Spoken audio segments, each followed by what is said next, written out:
बृहस्पति व्रत कथा। प्राचीन समय की बात है। एक बड़ा प्रतापी तथा दानी राजा था। वह प्रत्येक गुरुवार को व्रत रखता और पूजा करता था। यह उसकी रानी को अच्छा नहीं लगता था। ना ही वो व्रत रखती और न ही किसी को एक पैसा दान देती। राजा को भी ऐसा करने से मना करती थी। एक समय की बात है कि राजा शिकार खेलने के लिए वन में चले गए। घर पर रानी और दासी अकेली थी। उस समय गुरु बृहस्पति साधु का रूप धारण कर राजा के दरवाजे पे भिक्षा मांगने आए। साधु ने रानी से भिक्षा मांगी तो वह कहने लगी, हे साधु महाराज, मैं इस दान और पुण्य से तंग आ चुकी हूँ। आप कोई ऐसा उपाय बताइए जिससे ये सारा धन नष्ट हो जाए और मैं आराम से रह सकूं। साधु रूपी बृहस्पति देव ने कहा, हे देवी, तुम बड़ी विचित्र हो। संतान और धन के लिए भी कोई दुखी होता है। अगर तुम्हारे पास धन अधिक है तो उसे शुभ कार्यों में लगाओ जिससे तुम्हारे दोनों लोग सुधरे। परंतु साधु की यह बात रानी को खुश नहीं कर पाई। उसने कहा, मुझे ऐसे धन की आवश्यकता नहीं जिसे मैं दान दे सकूं, जिसको संभालने में मेरा सारा समय नष्ट हो जाए। साधु ने कहा, यदि तुम्हारी यही इच्छा है तो जैसा मैं कहता हूँ वैसा करना। बृहस्पति के दिन तुम घर को गोबर से लीपना, अपने केशों को पीली मिट्टी से धोना, केशों को धोते समय स्नान करना, राजा से भी हजामत बनाने को कहना, भोजन में मांस मदिरा खाना, कपड़ा धोबी को धुलने के लिए देना। इस प्रकार 7 बृहस्पतिवार करने से तुम्हारा समस्त धन नष्ट हो जाएगा। इतना कहकर साधु बने बृहस्पति देव अंतर्ध्यान हो गए। साधु के कहे अनुसार करते हुए अभी रानी को 3 ही बृहस्पतिवार बीते थे कि उसकी समस्त संपत्ति नष्ट हो गई। भोजन के लिए परिवार तरसने लगा। एक दिन राजा रानी से बोले, हे रानी, तुम यही रहो, मैं दूसरे देश को जाता हूँ, क्योंकि यहाँ मुझे सभी जानते हैं, इसलिए मैं कोई छोटा काम नहीं कर सकता। ऐसा कहकर राजा परदेश चला गया। वहां वह जंगल से लकड़ी काट कर लाता और शहर में बेचता। इस तरह वह अपना जीवन व्यतीत करने लगा। इधर राजा के बिना रानी और दासी दुखी रहने लगी। एक समय जब रानी और दासी को 7 दिनों तक बिना भोजन के रहना पड़ा, तब रानी ने अपनी दासी से कहा, हे दासी, पास ही के नगर में मेरी बहन रहती है, वह बड़ी धनवान है, तू उसके पास जा और कुछ खाने को ले आ, जिससे हमारा थोड़े दिन तक गुजर बसर हो सके। दासी रानी की बहन के पास गई। उस दिन बृहस्पतिवार था। रानी की बहन उस समय बृहस्पतिवार की कथा सुन रही थी। दासी ने रानी की बहन को अपनी रानी का संदेश दिया, लेकिन रानी की बहन ने उससे कोई उत्तर नहीं दिया। जब रानी की बहन से कोई उत्तर नहीं मिला तो वह बहुत दुखी हुई। उसे क्रोध भी आया। दासी ने वापस आकर रानी को सारी बात सुना डाली। सुनकर रानी ने अपने भाग्य को कोसा। उधर रानी की बहन ने सोचा कि मेरी बहन की दासी आई थी, परंतु मैं उसे कोई उत्तर नहीं दे पाई, उससे वह बहुत दुखी हुई होगी। कथा सुनकर और पूजा समाप्त कर वह अपनी बहन के घर गई और कहने लगी, हे बहन, मैं बृहस्पतिवार का व्रत कर रही थी। तुम्हारी दासी गई थी, परंतु जब तक कथा सुनते हैं तब तक न उठते हैं और न ही बोलते हैं, इसलिए मैं नहीं बोली। कहो दासी क्यों गई थी? रानी बोली, बहन, हमारे घर अनाज नहीं था। ऐसा कहते कहते रानी की आंखें भर आई। उसने दासी समेत भूखे रहने की बात भी अपनी बहन को विस्तार पूर्वक कह सुनाई। रानी की बहन बोली, बहन देखो, बृहस्पति देव भगवान सबकी मनोकामना पूर्ण करते हैं। देखो, शायद तुम्हारे घर में अनाज रखा हो। यह सुनकर दासी घर के अंदर गई तो वहां उसे एक घड़ा अनाज से भरा हुआ मिला। उसे बड़ी हैरानी हुई। उसने एक एक बर्तन देख लिया था। उसने बाहर आकर रानी को बताया। दासी रानी से कहने लगी, हे रानी, जब आपको भोजन नहीं मिलता तो हम व्रत ही करते हैं, इसलिए क्यों न इनसे व्रत की कथा की विधि पूछ ली जाए, हम भी व्रत किया करेंगे। दासी के कहने पर रानी ने अपनी बहन से बृहस्पतिवार की व्रत की कथा की विधि पूछी और उसकी बहन ने बताया, बृहस्पतिवार के व्रत में चने की दाल और मुनक्का से विष्णु भगवान का केले के जड़ में पूजन करें, एक दीपक जलाएं, पीला भोजन करें तथा कथा सुने। इससे गुरु भगवान प्रसन्न होते हैं, मनोकामना पूर्ण करते हैं। व्रत और पूजन की विधि बताकर रानी की बहन अपने घर को लौट आई। रानी और दासी दोनों ने निश्चय किया कि बृहस्पति देव भगवान का पूजन जरूर करेंगे। 7 रोज बाद जब बृहस्पतिवार आया तो उन्होंने व्रत रख घुड़साल से जाकर चना और गुड़ बिन कर लाई तथा उसकी दाल से केले के जड़ तथा विष्णु भगवान का पूजन किया। अब पीला भोजन कहाँ से आए? दोनों बड़ी दुखी हुई, परंतु उन्होंने व्रत किया था, इसलिए बृहस्पति देव भगवान प्रसन्न थे। एक साधारण व्यक्ति के रूप में वे 2 थाल में सुंदर पीला भोजन लेकर आए और दासी को देकर बोले, हे दासी, यह भोजन तुम्हारे लिए और तुम्हारी रानी के लिए है, इससे तुम दोनों ग्रहण करना। दासी भोजन पाकर बहुत प्रसन्न हुई। उसने रानी को सारी बात बताई। उसके बाद वे दोनों प्रत्येक बृहस्पतिवार को गुरु भगवान का व्रत करने और पूजन करने लगी। बृहस्पति भगवान की कृपा से उनके पास धन आ गया। परंतु रानी फिर पहले की तरह आलस्य करने लगी। तब दासी बोली, देखो रानी, तुम पहले भी इस प्रकार आलस्य करती थी। तुम्हें धन रखने में कष्ट होता था, इस कारण सभी धन नष्ट हो गया। अब गुरु भगवान की कृपा से धन मिला है तो फिर तुम्हें आलस्य हो गया है। बड़ी मुसीबतों के बाद हमने यह धन पाया है, इसलिए हमें दान पुण्य करना चाहिए। अब तुम भूखे मनुष्यों को भोजन कराओ, प्याऊ लगवाओ, ब्राह्मणों को दान दो, कुआं, तालाब, बावड़ी आदि का निर्माण कराओ, मंदिर, पाठशाला आदि बनवाओ, कुमारी कन्याओं का विवाह कराओ, अर्थात धन को शुभ कार्यों में खर्च करो, जिससे तुम्हारे कुल का यश बढ़े तथा स्वर्ग प्राप्त हो और पितर प्रसन्न हो। दासी की बात सुनकर रानी शुभ कार्य करने लगी, उसका यश फैलने लगा। एक दिन रानी और दासी आपस में विचार करने लगी कि न जाने राजा किस दशा में होंगे, उनकी कोई खोज खबर भी नहीं मिली। उन्होंने श्रद्धा पूर्वक गुरु बृहस्पति भगवान की प्रार्थना की कि राजा जहां कहीं भी हो शीघ्र वापस आ जाए। उधर राजा परदेश में बहुत दुखी रहने लगा। वह प्रतिदिन जंगल से लकड़ी बिनकर लाता और उसे शहर में बेचकर अपने दुखी जीवन को बड़ी कठिनता से व्यतीत करने लगा। एक दिन दुखी होकर उसने पुरानी बातें याद करने लगा और रोने लगा और उदास हो गया।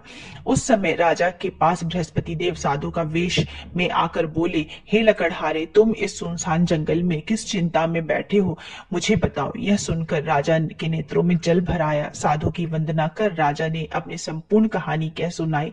महात्मा दयालु होते हैं। वे राजा से बोले, हे राजन, तुम्हारी पत्नी ने बृहस्पति देव के प्रति अपराध किया था, इसी कारण तुम्हारी यह दशा हुई है। अब तुम चिंता मत करो, भगवान तुम्हें पहले से अधिक धन देंगे। देखो, तुम्हारी पत्नी ने बृहस्पतिवार का व्रत प्रारंभ कर दिया है। अब तुम भी बृहस्पतिवार का व्रत करके चने की दाल व गुड़ जल के लोटे में डालकर केले के पेड़ की पूजन करो, फिर कथा सुनो और या कहो, भगवान तुम्हारी सब मनोकामनाओं को पूर्ण कर देंगे। साधु की बात सुनकर राजा बोले, हे प्रभु, लकड़ी बेचकर तो इतना पैसा नहीं बचता जिससे भोजन के उपरांत कुछ बचा सकूं। मैंने रात्रि में अपनी रानी को व्याकुल देखा है। मेरे पास कोई साधन नहीं है जिससे उसका समाचार पा सकूं। फिर मैं कौन सी कहानी कहूं, यह भी मुझको मालूम नहीं। साधु ने कहा, हे राजन, मन में बृहस्पति भगवान के पूजन व्रत का निश्चय करो, वे स्वयं तुम्हारे लिए कोई राह बना देंगे। बृहस्पतिवार के दिन तुम रोजाना की तरह लकड़ियां लेकर शहर जाना, तुम्हें रोज से दुगुना धन मिलेगा, जिससे तुम भली भांति भोजन कर लोगे तथा बृहस्पतिवार की पूजा का सामान भी ला सकोगे। जो तुमने बृहस्पतिवार की कहानी के बारे में पूछा है वह इस प्रकार है। बृहस्पति देव की व्रत कथा। प्राचीन काल में एक बहुत ही निर्धन ब्राह्मण था। उसकी कोई संतान नहीं थी। वह नित्य पूजा पाठ करता था। उसकी स्त्री न स्नान करती थी और न ही किसी देवता का पूजन करती थी। इस कारण ब्राह्मण देवता बहुत दुखी रहते थे।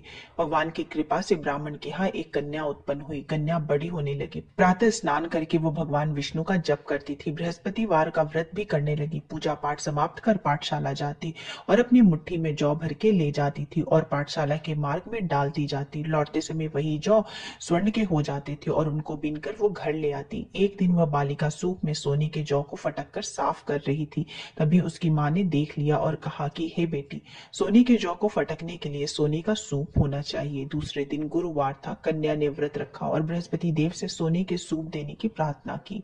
बृहस्पति देव ने उसकी प्रार्थना स्वीकार कर ली। रोजाना की तरह वह कन्या जौ फैलाती हुई पाठशाला चली गई। पाठशाला से लौटते वक्त जब वो जौ बिन रही थी तो बृहस्पति देव की कृपा से उसे सोने का सूप मिला। उसे वह घर ले आई और उससे जौ साफ करने लगी, परंतु उसकी माँ का वही ढंग रहा। एक दिन की बात है, कन्या सोने के सूप में जौ साफ कर रही थी। उस समय उस नगर का राजकुमार वहां से निकला। कन्या के रूप और कार्य को देखकर वह उस पर मोहित हो गया। राजमहल में आकर वह भोजन तथा जल त्याग कर उदास होकर लेट गया। राजा को जब राजकुमार द्वारा अन्य जल त्यागने का समाचार ज्ञात हुआ तो वे मंत्रियों के साथ अपने पुत्र के पास आ पहुंचे और कारण पूछने लगे। राजकुमार ने राजा को उस लड़की के घर का पता भी बता दिया। मंत्री उस लड़की के घर गए। मंत्री ने ब्राह्मण के समक्ष राजा की ओर से निवेदन किया। कुछ दिन बाद ब्राह्मण की कन्या का विवाह राजकुमार के साथ संपन्न हुआ। कन्या के घर से जाते ही ब्राह्मण के घर में पहले की भांति गरीबी का निवास हो गया। एक दिन दुखी होकर ब्राह्मण अपनी पुत्री से मिलने गए। बेटी ने पिता की अवस्था को देखा और अपनी माँ का हाल पूछा। ब्राह्मण ने सभी हाल विस्तार पूर्वक सुनाया। कन्या ने बहुत सा धन देकर अपने पिता को विदा कर दिया, लेकिन कुछ दिन के बाद वही हाल हो गया। ब्राह्मण फिर अपनी कन्या के यहाँ गए और सभी हाल अपनी पुत्री को कह सुनाया। पुत्री बोली, हे पिताजी, आप माताजी को यहाँ लिवा लाओ, मैं उन्हें वह विधि बता दूंगी जिससे गरीबी दूर हो जाएगी। ब्राह्मण देवता अपनी स्त्री को साथ लेकर अपनी पुत्री के पास राजमहल में पहुंची तो पुत्री ने अपनी माँ को बहुत समझाया। वो बोली, हे माँ, तुम प्रातः काल स्नान आदि करके विष्णु भगवान का पूजन करो तो सब दरिद्रता दूर हो जाएगी। परंतु उसकी माँ ने उसकी एक भी बात नहीं मानी। वह प्रातः काल उठकर अपनी पुत्री की बची जूठन खा लेती थी। एक दिन उसकी पुत्री को बहुत गुस्सा आया। उसने अपनी माँ को एक कोठरी में बंद कर दिया। प्रातः उसे स्नान आदि करा के पूजा पाठ करवाया तो उससे उसकी माँ की बुद्धि ठीक हो गई। इसके बाद वह नियम से पूजा पाठ करने लगी और प्रत्येक बृहस्पतिवार को व्रत भी करने लगी। इस व्रत के प्रभाव से मृत्यु के बाद वह स्वर्ग को प्राप्त हुई। वह ब्राह्मण देवता भी सुख पूर्वक इस लोक का सुख भोग करके स्वर्ग को प्राप्त हुए। इस तरह कहानी कहकर साधु बने देवता वहां से लोप हो गए। धीरे धीरे समय व्यतीत होने पर फिर बृहस्पतिवार का दिन आया। राजा जंगल से लकड़ी काट कर शहर में बेचने गया। उसे उस दिन और दिनों से अधिक धन मिला। राजा ने चना गुड़ आदि लाकर बृहस्पतिवार का व्रत किया। उस दिन से उसके सभी कलेश दूर हो गए। परंतु जब अगले गुरुवार का दिन आया तो राजा बृहस्पतिवार का व्रत करना भूल गया। इस कारण बृहस्पति भगवान नाराज हो गए। उस दिन उस नगर के राजा ने विशाल यज्ञ का आयोजन किया था तथा उसके समस्त राज्य में घोषणा करवा दी थी कि भी मेरे घर भोजन करने आवे, किसी के घर चूल्हा ना जले। इस आज्ञा को जो न मानेगा उसको फांसी दे दी जाएगी। राजा की आज्ञा अनुसार राज्य के सभी लोग राजा के घर भोजन में सम्मिलित होने के लिए चले गए, लेकिन लकड़हारा कुछ देर से पहुंचा, इसलिए राजा उसको अपने साथ महल ले गए। जब राजा लकड़हारे को भोजन करा रहे थे तो रानी की दृष्टि उस खूंटी पर पड़ी जहां पर उसका हार लटका हुआ था। उसे हार खूंटी पर लटका हुआ दिखाई नहीं दिया। रानी को निश्चय हो गया कि मेरा यह हार लकड़हारे ने चुराया है। उसी समय सैनिक बुलवाकर उसको जेल में डलवा दिया।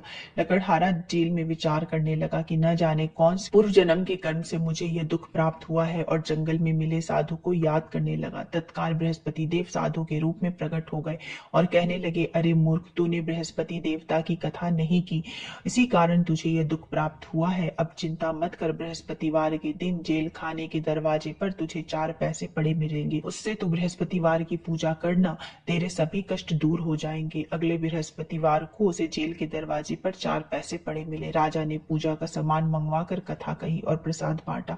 उसी रात्रि में बृहस्पति देव ने उस नगर के राजा को स्वप्न में कहा, हे राजा, तूने जिसे जेल में बंद किया है उसे कल छोड़ देना, वह निर्दोष है। राजा प्रातः काल उठा और खूंटी पर हार टंगा देखकर लकड़हारे को बुलाकर क्षमा मांगी तथा राजा के योग्य सुंदर वस्त्र आभूषण भेंट कर उसे विदा किया। गुरुदेव की आज्ञा अनुसार राजा अपने नगर को चला गया। राजा जब नगर के निकट पहुंचा तो उसे बड़ा ही आश्चर्य हुआ। नगर में पहले से अधिक बाग, तालाब और कुएं तथा बहुत सी धर्मशालाएं, मंदिर आदि बने हुए थे। राजा ने पूछा कि यह किसका बाग और धर्मशाला है। तब नगर के सब लोग कहने लगे, यह सब रानी और दासी द्वारा बनवाया गया है। राजा को आश्चर्य हुआ और गुस्सा भी आया कि उसकी अनुपस्थिति में रानी के पास इतना धन कहां से आया। जब रानी ने यह खबर सुनी कि राजा आ रहे हैं तो उसने अपनी दासी से कहा, हे दासी, देख राजा हमको कितनी बुरी हालत में छोड़ के गए थे, वो हमारी ऐसी हालत देखकर लौट न जाए, इसलिए तू दरवाजे पर खड़ी हो जा। रानी की आज्ञा अनुसार दासी दरवाजे पर खड़ी हो गई और जब राजा आए तो उन्हें अपने साथ महल में लिवा लाई। तब राजा ने क्रोध करके अपनी तलवार निकाली और पूछने लगा, बताओ यह धन तुम्हें कहां से प्राप्त हुआ। तब रानी ने सारी कथा कह सुनाई। राजा ने निश्चय किया कि मैं रोजाना दिन में 3 बार कहानी कहा करूंगा और व्रत किया करूंगा।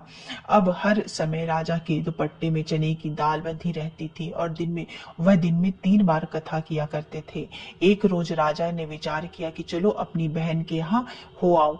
इस तरह का निश्चय कर राजा घोड़े पर सवार हो अपनी बहन के यहाँ चल दिए। मार्ग में उन्होंने देखा कि कुछ आदमी एक मुर्दे को लिए जा रहे हैं। उन्हें रोककर राजा कहने लगा, अरे भाइयों, मेरी बृहस्पतिवार की कथा सुन लो। वे बोले, लो, हमारा तो एक आदमी मर गया है, इसको अपनी कथा की पड़ी है। परंतु कुछ आदमी बोले, अच्छा कहो, हम तुम्हारी कथा भी सुनेंगे। राजा ने दाल निकाली और कथा कहनी शुरू कर दी। जब कथा आधी हुई थी तो मुर्दा हिलने लगा और जब कथा समाप्त हुई तो राम राम करके मुर्दा उठकर खड़ा हो गया। राजा आगे बढ़ा। उसे चलते चलते शाम हो गई। आगे मार्ग में उसे एक किसान खेत में हल चलाता मिला। राजा ने उससे कथा सुनने का आग्रह किया, लेकिन वो नहीं माना। राजा आगे चल दिया। राजा के हटते ही बैल पछाड़ खाकर गिर गए तथा किसान के पेट में बहुत जोर से दर्द होने लगा।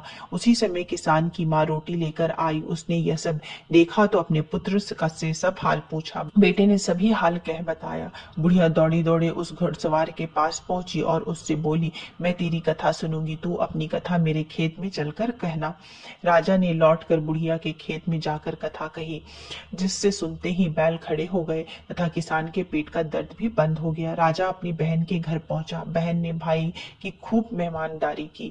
दूसरे रोज प्रातःकाल राजा जागा तो वह देखने लगा कि सब लोग भोजन कर रहे हैं। राजा ने अपनी बहन से जब पूछा, कोई ऐसा मनुष्य है जिसे भोजन नहीं किया हो तो मेरे बृहस्पति भगवान की कथा सुन ले। बहन बोली, हे भैया, यह देश ऐसा ही है, यहाँ सब लोग पहले भोजन करते हैं, बाद में कोई अन्य काम करते हैं।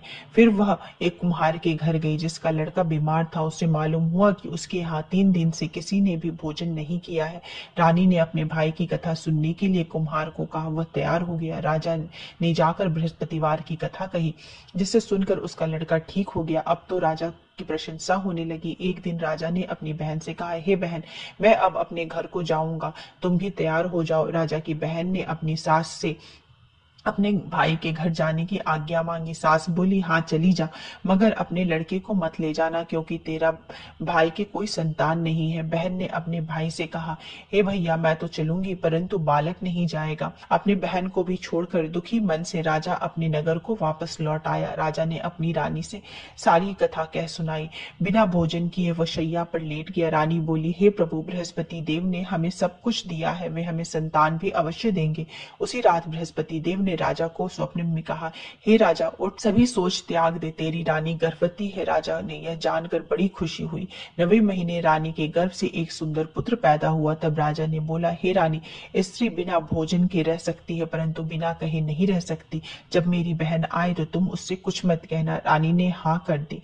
जब राजा की बहन ने यह शुभ समाचार सुना तो वो बहुत खुश हुई और विदाई देने के लिए भाई के यहाँ आई। रानी ने तब उसे आने का उलाहना दिया। जब भाई आपके साथ ला रहे थे तब टाल गई, उनके साथ न आई और आज अपने आप ही भागी भागी बिना बुलाए आ गई। तो राजा की बहन बोली, भाई, मैं इस प्रकार न कहती तो तुम्हारे घर औलाद कैसे होती। बृहस्पति देव सभी कामनाओं को पूर्ण करते हैं। जो सद्भावना पूर्वक बृहस्पतिवार का व्रत करता है एवं कथा पढ़ता है तथा सुनता है और दूसरों को सुनाता है, बृहस्पति देव उसकी सभी मनोकामनाओं को पूर्ण करते हैं, उसकी सदैव रक्षा करते हैं। जो संसार में सद्भावना से गुरुदेव का पूजन करते हैं एवं व्रत सच्चे हृदय से करते हैं, उनकी सभी मनोकामनाएं वैसे ही पूर्ण होती है। जैसे सच्ची भावना से रानी और राजा ने बृहस्पतिवार की कथा का गुणगान किया तो उनकी सभी मनोकामनाएं बृहस्पति देव ने पूर्ण की। अनजाने में भी बृहस्पति देव की अपेक्षा ना करें, ऐसा करने से सुख शांति नष्ट हो जाती है। इसलिए सबको कथा सुनने के बाद प्रसाद लेकर जाना चाहिए। हृदय में उनका मनन करते हुए जयकारा बोलना चाहिए। बोलो श्री बृहस्पति भगवान की जय। बोलो श्री विष्णु भगवान की जय।